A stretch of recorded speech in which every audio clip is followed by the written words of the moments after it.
Everybody, good evening. बहुत कमजोर आवाज आ रही है, लगता है बहुत सारी समस्याएं लोगों को है, बहुत दुख है, बहुत। गुड इवनिंग, और जोर से गुड इवनिंग। सबसे पहले तो मैं डॉक्टर बुलबुले, डॉक्टर संदीप देशपांडे और डॉक्टर जोशी का आभार व्यक्त करता हूं। और आज का दिन विशेष दिन है, मनोरोग विशेषज्ञों के लिए यह विशेष दिन है, क्योंकि विश्व आरोग्य संस्थान जो है, वर्ल्ड हेल्थ ऑर्गेनाइजेशन, आज का दिन मानसिक स्वास्थ्य के दिन के रूप में पूरे विश्व में मनाने के लिए आह्वान विश्व आरोग्य संस्थान ने किया है। आपने सुना होगा, काफी मानसिक समस्याओं के बारे में व्याख्यान हो गए हैं। तो 2020 तक कॉज ऑफ डेथ जो विश्व आरोग्य संस्था तय करती है, इसमें पहले इन्फेक्शंस थे, यानी सर किसी तरह के ताव या किसी तरह के इन्फेक्शन से, जंतु वाली बीमारी से मरना, फिर बाद में कार्डियक डिजीज, हृदय के रोग आ गए, अब डिप्रेशन, और डिप्रेशन की वजह से सुसाइड या एक्सीडेंट्स, ऐसे केसेस की वजह से जो कॉज ऑफ डेथ है उसमें मानसिक समस्याएं सबसे अव्वल नंबर पर रहेगी। इसीलिए जरूरी यह है कि मानसिक स्वस्थता के जितने हो सके उतने सभी प्रयत्न सभी लोगों के द्वारा, सभी संस्थाओं के द्वारा किए जाए, इसके बारे में जन जागृति लाई जाए। इसलिए आज का दिन 10 अक्टूबर ये विशेष दिन है मानसिक स्वास्थ्य के लिए। देखो, चाहे आदमी कितना भी हो, कितने भी भाषण दिए हो, लेकिन जब भी किसी एक नए ग्रुप के सामने कुछ कहने का होता है तो थोड़ा थोड़ा, ये सब नॉर्मल रिएक्शंस है, थोड़ा थोड़ा रहता है कि क्या होगा क्या नहीं। एक तनाव, यू स्ट्रेस कहते हैं, तनाव होता है तभी आदमी परफॉर्मेंस दे सकता है। लेकिन कभी कभी क्या होता है कि तनाव थोड़ा ज्यादा बढ़ जाता है,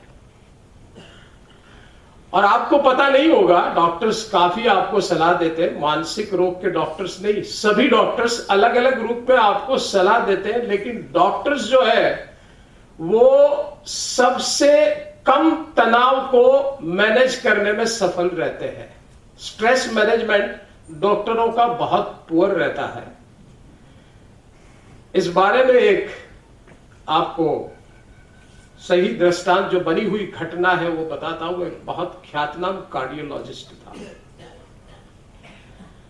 बड़े बड़े मरीज हृदय के आते थे, आईसीयू में भर्ती होते थे। एक मरीज भर्ती हुआ, हार्ट अटैक आया था। डॉक्टर ने उसके सारे रिश्तेदारों को समझाया कि देखो, इसको किसी भी तरह का तनाव नहीं पहुंचना चाहिए, क्योंकि अब किसी भी तरह का तनाव उसे पहुंचा तो मान लो हार्ट खत्म हो जाएगा, बड़ा, सबसे बड़ा हार्ट अटैक आ जाएगा। रिश्तेदारों ने बताया कि हाँ बिल्कुल, हम ऐसा ही करेंगे कि उसको किसी भी तरह का तनाव न पहुंचे। अब हुआ ये कि हॉस्पिटल में भर्ती होने के तीसरे ही दिन उसको एक बम्पर लॉटरी ड्रॉ लगा 5 करोड़ रुपए का। रिश्तेदारों ने कहा कि डॉक्टर साहब ऐसा हुआ है, हम क्या करें, इसे बम्पर लॉटरी ड्रॉ लगाए, और हमारा तो ये मानना है कि अगर ये बताया जाए कि 5 करोड़ मिले हैं तो क्या है, अभी ये शेयर बाजार में काफी पैसे बर्बाद कर दिए, इसीलिए उसको ये हुआ। अगर ये हम बता देंगे तो शायद उसको कोई सब तनाव चले जाएंगे, वो जल्दी से अच्छा होना शुरू हो जाएगा। डॉक्टर ने बोला, क्या बात कर रहे हैं आप, अच्छी या बुरी, किसी भी तरह की घटना का समाचार इस तरह से ऐसे मरीजों को नहीं देना चाहिए। ये काम कौन करेगा, मैं तो हूं, इसलिए मैं करूंगा, आप चिंता मत कीजिए। ठीक है, डॉक्टर तो गए। दूसरे दिन मरीज को देखने के लिए आईसीयू में बड़ी टीम थी साथ में, पल्स लिया गया, ब्लड प्रेशर लिया गया, सब काम हुआ, और फिर डॉक्टर बैठे और बताया, कैसे हैं आप, क्या अनुभव कर रहे हैं? बोला कुछ नहीं, मरना है, क्या अनुभव करना, अनुभव और क्या होता है? नहीं, वो टीवी वाले पूछते हैं आपके रिश्तेदार मर गए, आपके पति मर गए, अब आप क्या अनुभव कर रहे हैं? तो उसको यही लगा कि अनुभव क्या करेंगे आप, कैसे नहीं, ऐसे भी फिर आप सही हो जाएंगे, चिंता मत कीजिए। ये बोला चिंता शब्द मेरे सामने नहीं बोलना, मैं करता ही नहीं हूं कभी।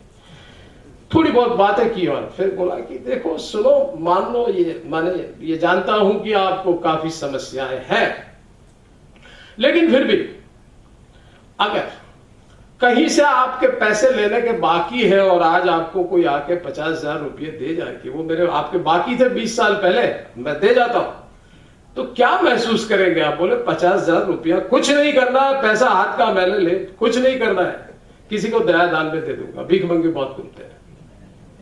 बात खत्म हो गई। दूसरे दिन फिर डॉक्टर राउंड में गए, वही सब नब्ज ली गई, सब जांच की गई और फिर बैठे डॉक्टर, चर्चा करना शुरू किया, कैसे हो, हाँ भाई ये वो। फिर बोला कि मान लो ये तो एक क्या है कि कल्पना करो आप, क्योंकि इमेजिनेशन करना बहुत अच्छा है और सकारात्मक कल्पनाएं कीजिए आप।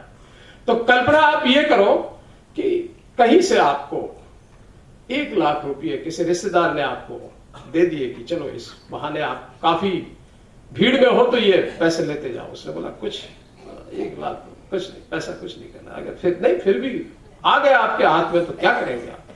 बोला कुछ नहीं करेंगे आप, हमारी ज्ञाति में दे देंगे, उसमें वहां कुछ पुस्तकें देंगे, ये विद्यार्थियों को मदद करेंगे, ऐसा करेंगे। अब डॉक्टर आते गए, बढ़ाते गए, 1 लाख से 5 पर गए, 5 से 25 पर गए, बढ़ते गए। 25 पे जाने के बाद डॉक्टर को लगा कि अब तो ये पेशेंट बहुत स्टेबल लग रहा है, आज उसे बता दिया जाए कि 5 करोड़ का ड्रोन लगा। डॉक्टर ने बातें कही कि फिर से बात करने बैठे तो वो पेशेंट ने बोला कोई मरीज नहीं है क्या, आप रोज आके सुबह में कैसा है क्या ये सब शुरू कर देते? तो नहीं, अब मैं जो आपको बात कहने जा रहा हूं, दिल बिल्कुल बराबर रखिए। बोला अब दिल बराबर है, ज्यादा से ज्यादा मर जाऊंगा और मरने के बाद क्या है? देखिए एक बड़ी अच्छी बात है, मरने के बाद समस्या किसको रहती है? आसपास के लोगों को।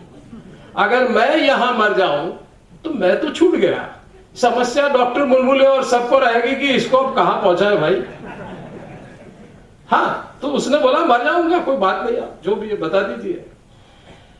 बात उसने डॉक्टर ने बोला कि ये थी, ये 5-25 लाख में आपको धीरे धीरे बताना चाहता था, लेकिन आपको लॉटरी की टिकट खरीदने का शौक है क्या? बोला हाँ बहुत खरीदता हूं साहब, कभी नाम नहीं लगा, लेकिन मान लो लग जाए।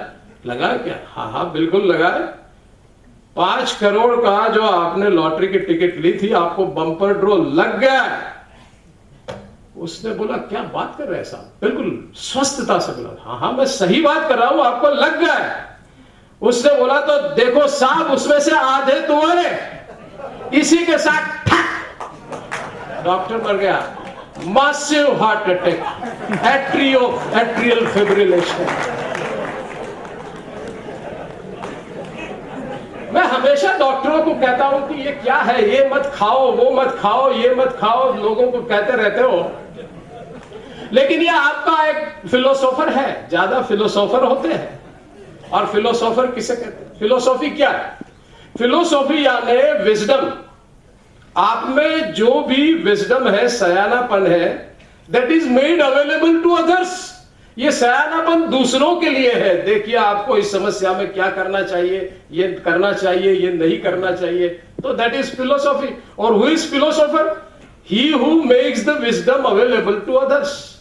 सबको जो सयानापन देता है, अब जो देता है उसके पास तो कम रहता ही होगा। तो ये समस्या और इस स्ट्रेस के बीच में मैं आपको कुछ बातें एक डॉक्टर होते हुए कहने जा रहा हूं। देखिए मेरी बात शुरू करने से पहले एक पौराणिक कथा में कहना चाहता हूं। कहानी है, एक नगर था, नगर में एक राजा रहता था। वो राज दरबार के बाहर से एक पंखा वाला, हाथ से जो चलता है ना, वो पंखा वाला वहां से निकला, चिल्ला रहा था जोर जोर से, 1 रुपये में 5 पंखे, 10 साल की गारंटी, 1 रुपये में 5 पंखे, जीवन भर की गारंटी।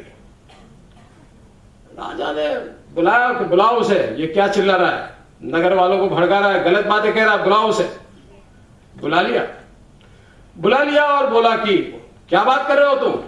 हाँ हाँ राज साहब महाराज सही कह रहा हूं, लाइफ टाइम गारंटी है, कम नहीं, 5-10 साल छोड़ दो, 7 साल नहीं, लाइफ टाइम गारंटी है।